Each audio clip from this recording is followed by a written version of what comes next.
ENB awards में UP तक की धूम, बेस्ट इलेक्शन कवरेज और बेस्ट रीजनल वेबसाइट के जीते अवार्ड। आपका बहुत बहुत शुक्रिया।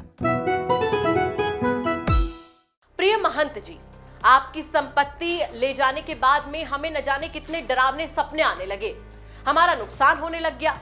हमने जो भी सपने देखे थे उसी के अनुसार आपका पता लगाकर आपकी संपत्ति आपके घर पर रख दी है। निवेदन है कि आप वहीं स्थापित कर दें, आपकी महान दया होगी। आप सोच रहे होंगे कि आखिर हम आपको क्या खबर बताना चाह रहे हैं, क्या ही खबर है जिस पर प्रकाश डालना चाह रहे हैं। तो खबर बताने से पहले आपको ये बता देते हैं कि ये एक चिट्ठी है उन चोरों की जिन्होंने चोरी की। पहले चोरी भी किसी हीरे जेवरात की उन्होंने नहीं की थी। आपको बता दें कि ये चोरी थी भगवान की। ये सोचकर भगवान की ही मूर्तियां वो चुरा कर ले गए कि काफी ज्यादा इससे फायदा होगा, काफी पैसे मिलेंगे। लेकिन चोरी के बाद उनको अजीबोगरीब सपने आने लगे। कहानी भले ही उलझी हुई लग रही हो, लेकिन है काफी ज्यादा दिलचस्प। चलिए विस्तार से पूरा मामला आपको समझाते हैं। नमस्कार, यूपी तक देख रहा मैं हूं आपके साथ में गौरांशी श्रीवास्तव। आज आपको एक बहुत ही दिलचस्प कहानी हम सुनाने वाले हैं। एक अजीबोगरीब मामला है जहां पर अजीबोगरीब सपने आते हैं और भगवान की मूर्ति को वापस रख दिया जाता है। विस्तार से चलिए पूरा मामला समझते हैं। चित्रकूट, जिसे भगवान राम की साधना स्थली कहा जाता है, यहाँ पर एक अजीबोगरीब वाकया सामने आता है। दरअसल करबी से सटे तरोहा कस्बे में स्थित बालाजी मंदिर से चोरों ने एक हफ्ते पहले मंदिर का ताला तोड़कर 16 मूर्तियां चोरी कर ली थी। सोचा था कि लंबा चौड़ा हाथ मारा है, लेकिन हुआ एकदम इसके उलट। हफ्ते भर के बाद ही चोर 14 मूर्तियों को वापस रख गए। ना सिर्फ वापस रखा बल्कि साथ ही साथ चिट्ठी भी लिखकर छोड़ गए। मूर्तियों के साथ में उन्होंने पत्र लिखकर मूर्तियां वापस करने का जो कारण बताया है, उसे जानकर लोगों की भगवान के प्रति आस्था और ज्यादा बढ़ गई है और ज्यादा बलवान हो गई है। लाखों रुपए की कीमत की अष्ट धातु की 2 मूर्तियों को अगर छोड़ दिया जाए तो इन्हें छोड़कर चोरों ने बाकी 14 मूर्तियां एक बोरी में भरकर मंदिर के महंत के घर के सामने रख दी। जब महंत राम बालक दास को घर के दरवाजे पर फंसाया गया एक पत्र मिला और साथ ही साथ सामने ही बोरे में भरकर रखी गई मूर्तियां दिखाई दी, तो मानो उनकी खुशी का ठिकाना ही नहीं रहा। चोरों ने पत्र में लिखा है कि प्रिय महंत जी, आपकी संपत्ति ले जाने के बाद हमें डरावने सपने आने लगे, हमारा नुकसान होने लगा।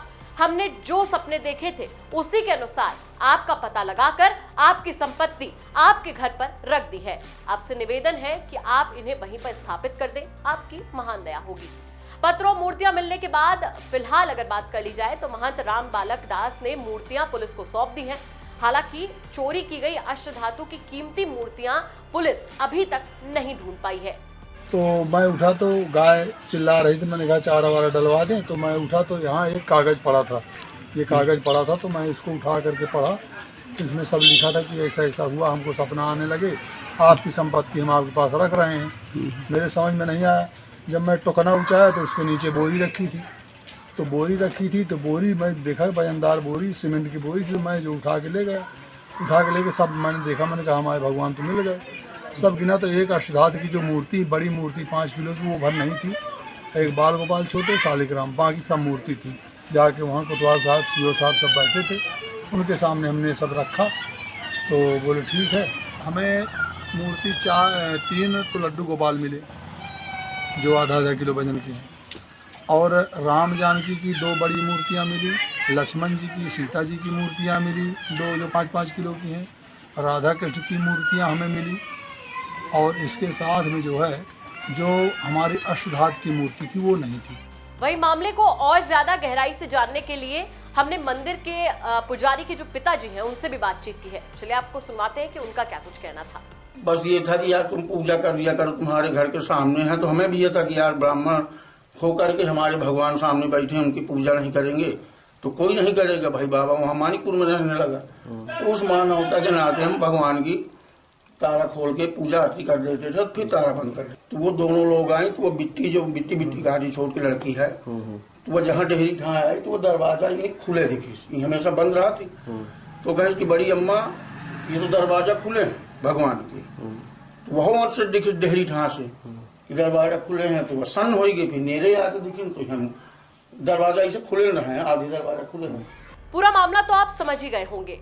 वहां के लोगों की अगर बात कर ली जाए तो वहां के लोगों में इस घटना के बाद से ही भगवान में आस्था और भी ज्यादा गहरी होती जा रही है।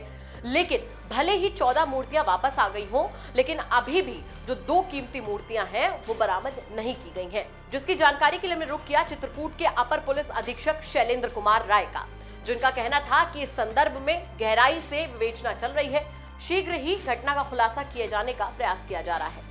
ये घटना 9 तारीख की है। 10 तारीख को सूचना मिली, पुलिस ने इसमें मुकदमा पंजीकृत कर लिया है। कुल 16 मूर्तियां चोरी हुई थी। बाद में 14 मूर्तियां जो हैं बोरे में बंद करके बाहर मिली थी, वो बरामद हुई। बाकी 2 मूर्तियां नहीं प्राप्त हुई। इस संबंध में गहराई से विवेचना चल रही है और शीघ्र ही घटना का खुलासा करने का प्रयास किया जाएगा। चित्रकूट को मंदिरों का इलाका कहा जाता है।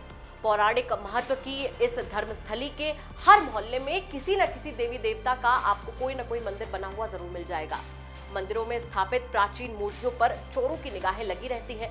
चोरों का इस तरीके से मूर्तियां चुरा ले जाना और फिर भयानक सपना आना, ये सब चर्चा का विषय है। लेकिन सवाल यहाँ पर ये खड़ा होता है कि यहाँ पर तो भगवान ही चोरों से सुरक्षित नहीं है।